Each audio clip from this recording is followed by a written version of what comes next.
the op-ed that I wrote and published this morning over at HartmannReport.com. It's titled, "The Abortion Firestorm is Also a White Freakout About the Browning of America." And the point that I wanted to make, up until relatively recently on this program, the focus, and in the media, frankly, the focus around abortion or around the opposition to abortion has been on religion. It's been on basically the religious institutions who are opposed to abortion, which is the largest of those institutions in the United States, is the white evangelical movement. The second largest is the Catholic Church, but who have both argued very, very strongly that abortion should be criminalized, and birth control as well in many cases. But I think it goes beyond religion. There's a secondary freakout going on here. In fact, I think this is frankly the primary one, and religion is kind of their stalking horse. It's the thing they're holding up in front of them. It's the mask they put in front of their face.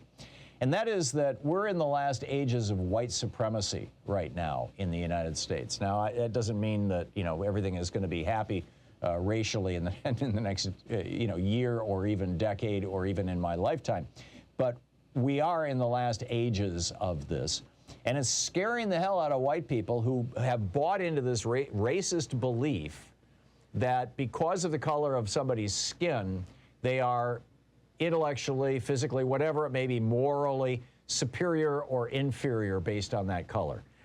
This is nonsense pseudoscience, but it was promoted back in the era of slavery 400 years ago. It was used by Frederick Hoffman. I write about this at length in my book, The Hidden History of American Healthcare.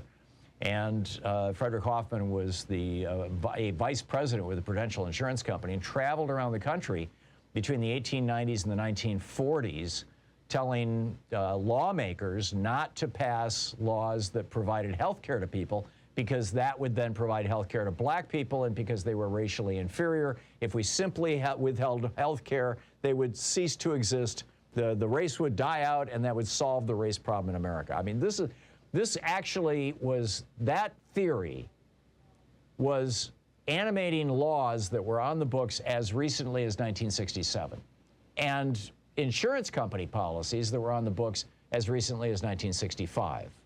Insurance companies were charging black people more for life insurance and health insurance than white people because they asserted they were inferior and therefore more likely to die or more likely to get sick, which has nothing to do with that. It has to do with racism, as we all know.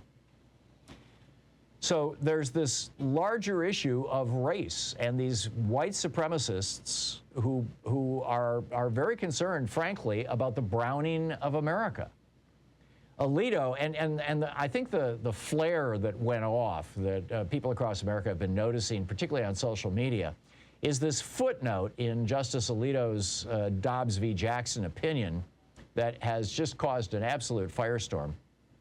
He's either referencing or quoting a 2008 report from the Centers for Disease Control. And he writes, quote, "Nearly 1 million women were seeking to adopt children in 2002. In other words, they were in demand for a child, whereas the domestic supply of infants relinquished at birth or within the first month of life and available to be adopted had become virtually non-existent." And he's actually right about this, which is, I mean, people just go, oh my God, look at that. He's right. And in pointing this out, he is pointing out the whole white supremacist theory, right? I mean, this is, by the way, this is the same argument that Amy Coney Barrett made. I should call her handmaid Amy. That's what she called herself when she grew up in the People of Praise cult. But she argued that forcing women to carry a baby to term is no big deal because you could separate the process or the burden of childbirth from the burden of parenting by simply taking away parenting. In other words, putting children up for adoption. And she laid that out in the arguments. I won't read the whole thing to you because it's fairly long, but she basically is like, hey, what's the big deal? People can just adopt these kids out after they give birth to them, completely ignoring the fact that giving birth is not a health-neutral proposition. Giving birth always puts a woman's life at risk. It may be a minimal risk if she's young and healthy, but there's a risk. Not to mention, other variables and factors. But let's be clear here. What Sam Alito and Amy Coney Barrett are talking about are white babies. And there is, as I said, he's right about this. There is an actual shortage of white babies, and it started after the Roe decision. This is a study done by Princeton University, concluded in 1993. This was published. Quote, among whites, over 19% of all premarital births were relinquished before 1973. So got that before Roe v. Wade. Almost 1 in 5 white babies born in America was giving up for adoption. But just over 3% were relinquished between 1982 and 1988. Now, you can extrapolate that to today. Keep in mind this was published in 93, and they were using the statistics that were available at that time. But basically, the number of white babies going out for adoption went from 1 in 5, 19% of all white babies being born, down to 3%, which is 1 in, I don't know what. It's a much larger number.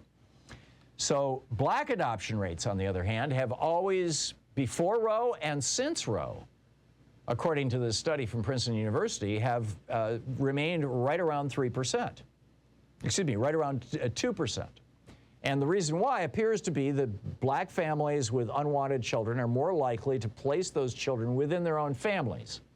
Grandma is taking care, or uncle or aunt is taking care of the child.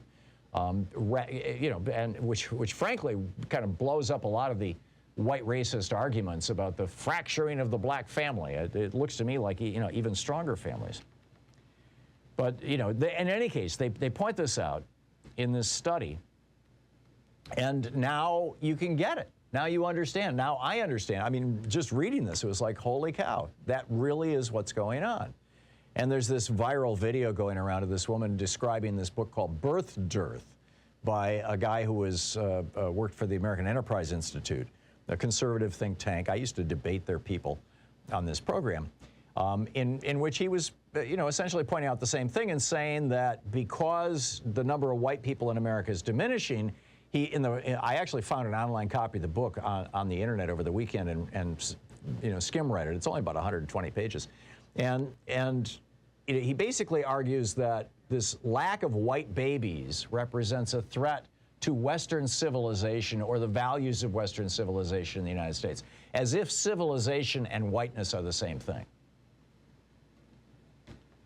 And this is like all tied into religion as well. Over at Time magazine, Kerry Wallace wrote a piece called White American Christianity Needs to Be Honest About Its History of White Supremacy. Kerry writes, for the vast majority of American history, Christian ministers have spoken with passion and vigor in favor of slavery, segregation, and white supremacy. The Ku Klux Klan is a movement deeply rooted in the church in both the North and the South. So, should it be, and so A, you've got the birth of white babies. B, in 1965, we changed our immigration laws. Prior to that, only 20% of immigrants could be non-white, or only 16% could be non-white, because that was the non-white population of the United States in 1965, or 1921 rather. But in 1965, we changed that law, and so in 1960, 84% of all immigrants to the United States were white people. By 2017, that dropped to 13%. So is it any surprise that the same people who are freaked out about abortion are also freaked out about brown people and immigration? Are you seeing the connection here? Yes, some people are in this just entirely for religion. But if you look at the mainline religious organization institution that is pushing this, white Protestant evangelicals, there is a deep strain of racism, of white supremacy, actually, that runs through the white evangelical movement. So, I think it's really important to point this out, that this is not just about religion. This is also about race in the United States. And these guys are doing everything they can to keep white people in power as long as possible. And at some point, it's no longer going to work.